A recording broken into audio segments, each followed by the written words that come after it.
Thank you. About the Attorney General told the special counsel? No, I'm not at all concerned. Did you talk to him about it? No, I didn't, but I'm not at all concerned. Thank you all very much.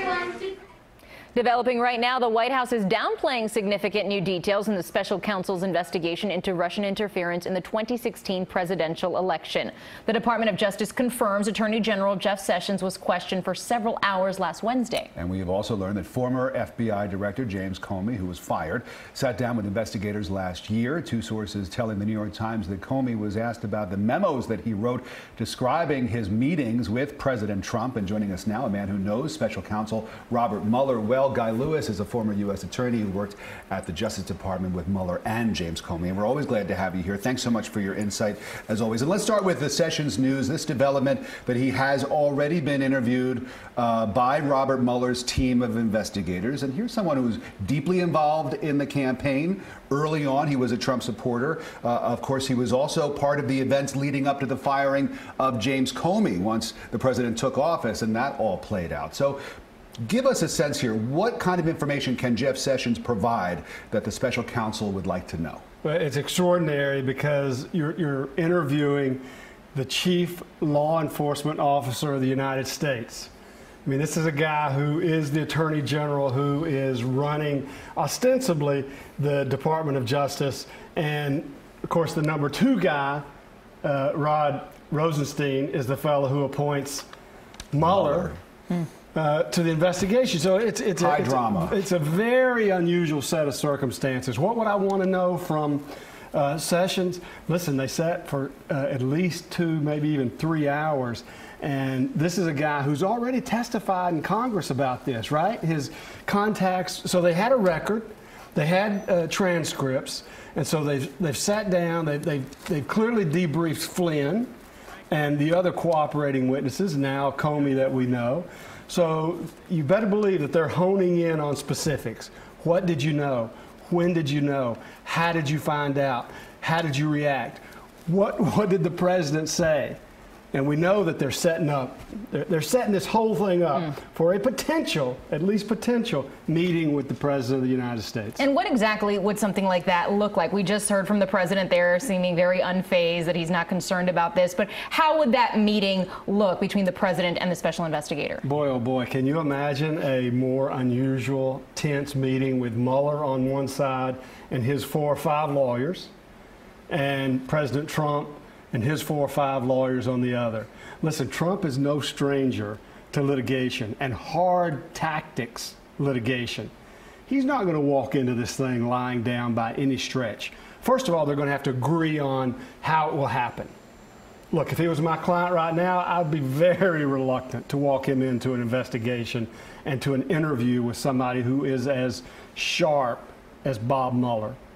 And can he refuse to do it? Well, Rick, that's a great question. Can he refuse to do it? Politically, I don't think he can. But from a law enforcement standpoint, you never walk in unless there's ground rules.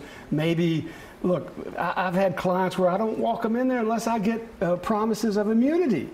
That whatever the gentlemen say, but that's not going to happen here, right? The president can't say, well, I'll be glad to sit down and answer all your questions if you give me immunity. I mean, that's politically suicide. So they're going to have to work out some ground rules. And I suspect this is not going to be just, oh, let's set the interview next week, couple weeks, and sit down and go through it. James Comey, we learned, has already been interviewed by the special counsel. And let's remind everyone what Comey testified to Congress. This was before he was fired, and he was testifying about how he had kept those detailed notes of his conversations with the president. Listen. What was it about that meeting that led you to determine that you needed to start putting down a written record? I was honestly concerned that he might lie about the nature of our meeting, and so I thought it really important to document. I knew that there might come a day when I would need a record of what had happened, not just to defend myself, but to defend the FBI and our integrity as an institution and the independence of our investigative function. So this is the man that the president fired. Right. He also allegedly asked Comey for loyalty, and he asked Comey to go easy on Mike Flynn, who was the national security advisor, who had already been fired for allegedly lying to the vice president about his contacts with Russia. So talk to us about that. A loyalty pledge from Comey. Comey's testimony, I guess, could be very damaging against the president. Look, we just heard, this is a guy who just said, why did you take notes? Why did you put it down on paper? Because I thought he was going to lie. I mean, that's pretty dramatic. I thought he was going to lie. So you put that together, the potential for false statement, for silencing witnesses. Again, I'm not saying that this has been proven yet, but you put the mix together. False statements, silencing witnesses, firing potential witnesses, thwarting the investigation.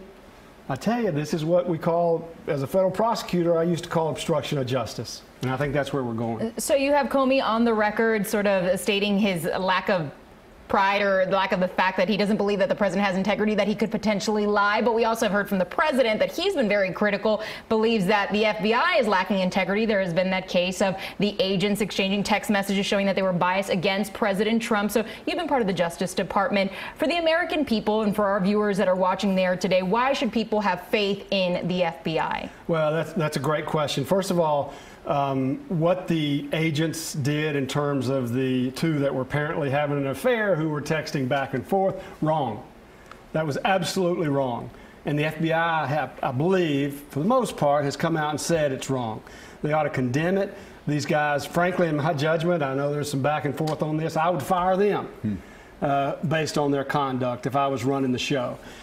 But you still have the question of, is there institutional problems with the ethic problems with the FBI? I don't think so. I really don't. I worked with these women and men for almost 30 years, and they are so beholden to their oaths, which is fidelity, bravery, integrity.